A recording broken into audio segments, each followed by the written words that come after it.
Bonjour!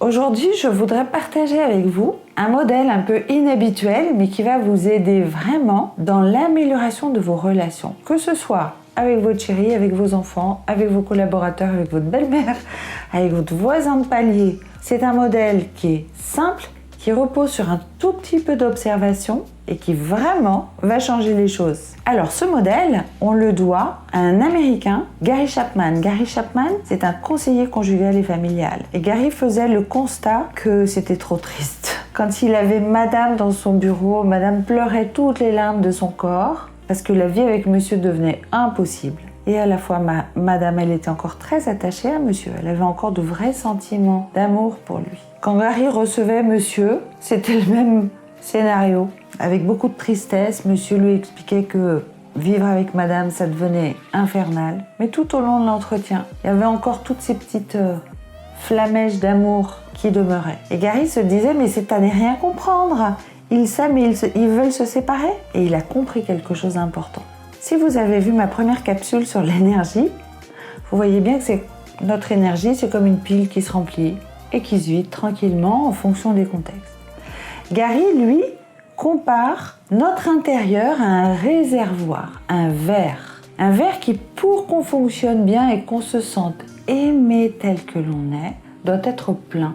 Voilà. Et la façon de remplir ce verre est différente. Et elle dépend de moi. Moi, j'ai une façon qui fait que mon verre va se remplir facilement si vous faites ce qu'il faut en face. Inversement, votre verre va se remplir facilement si votre entourage fait ce qu'il faut. Gary raconte une anecdote. Madame, soudainement, se rend compte que Monsieur vide la poubelle et pense à ramener du pain. Ça la laisse de marbre. Ça lui fait pas un effet extraordinaire. Juste, ça l'étonne. Ah, mais Monsieur, lui, il est tout fier. Ah, il est tout fier parce qu'il a vidé la poubelle et il a pensé à ramener du pain. Différence d'interprétation, vous trouvez pas? Gary a identifié 5 langages qu'il appelle les langages de l'amour. Si mon chéri parle un langage qui est le mien comme ma langue maternelle, mon verre va se remplir, je vais me sentir aimée, épanouie, heureuse. 5 langages. Comme 5 langues étrangères. J'ai ma langue maternelle. Éventuellement, je peux parler 2 ou 3 autres langues, plus en mode dialecte, de façon peut-être moins fluide, moins fréquente. Le problème, c'est que mon chéri a une autre langue maternelle. Et ces dialectes ne sont pas les mêmes que les miens.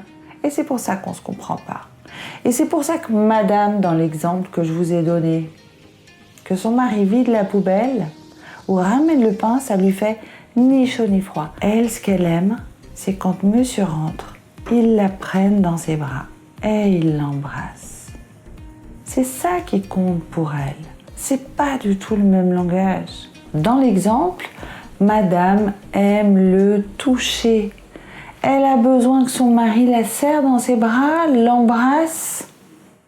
Elle a besoin, quand ils marchent tous les deux dans la rue, ils lui prennent la main. Elle a besoin que, à différents moments de la journée, son mari lui témoigne de son amour par le toucher. Une caresse sur la joue, poser sa main sur son épaule. Et ça suffit pour qu'elle se sente comblée. Dans ce même exemple, vous avez compris que pour Monsieur, ce qui compte, c'est de rendre des petits services. Vider la poubelle, ramener du pain. Et peut-être que Madame essaye de le toucher, essaye d'avoir des signaux physiques, alors que lui, il est omnubilé par les petits services.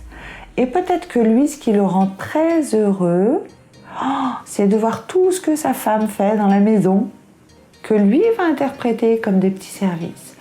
La table est mise, le repas est prêt, etc., etc. Un autre langage sont les moments de qualité. Vous avez ces moments où vous arrêtez votre téléphone, la télé est éteinte et vous êtes présent 100% pour celui qui est à côté de vous. Vous lui portez toute votre attention. Vous êtes là pour lui et uniquement pour lui. Vous êtes capable de Passez du temps sur le tapis avec votre gamin pour le plaisir d'être avec lui, peu importe quel est le jeu. Ce langage, c'est les moments de qualité. Si c'est mon langage principal, c'est ça que j'attends des autres. J'attends qu'avec moi, ils passent du temps de qualité. Et spontanément, c'est ce que moi, je vais offrir autour de moi. Un autre langage est le langage des paroles valorisantes. Vous savez, ces petites phrases qui font plaisir. Waouh, t'as réussi ça, vas-y, fonce, n'aie pas peur. Toutes ces petites phrases qui vont valoriser ce que vous faites et ce que vous êtes de façon simple, naturelle, tout au long de la journée. Le dernier langage est le langage des cadeaux. Vous savez, ces personnes qui ne peuvent pas s'empêcher d'avoir toujours un petit cadeau. Dès qu'elles arrivent chez vous, elles ont toujours pensé aux petits détails, aux petits cadeaux, pensant vous faire plaisir. Peut-être que c'est votre langage, peut-être que vous êtes extraordinairement habile pour trouver le petit quelque chose qui va faire plaisir à l'autre. Vous voyez le lien entre les couleurs et les langages de l'amour ? Le rouge peut avoir des petits soucis de communication avec un vert, avec un bleu, même avec un jaune. L'objectif est donc d'apprendre les langues des autres pour répondre à leurs besoins.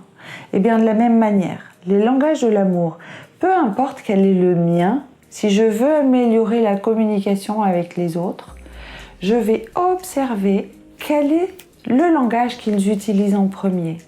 C'est sans doute leur langage préféré. Et c'est donc ce langage que je vais choisir de leur parler en tout premier lieu. Vous verrez que vous pouvez utiliser cette méthode avec votre époux, votre épouse, vos enfants, vos collègues, et vous allez améliorer considérablement la qualité de la relation.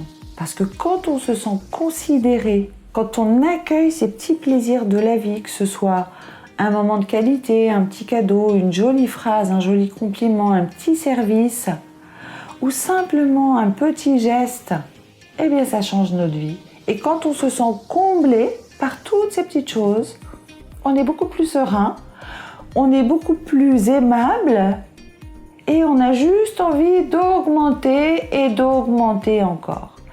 Alors, essayez ces 5 langages de l'amour. Dans le document, je vous mettrai les références. À bientôt.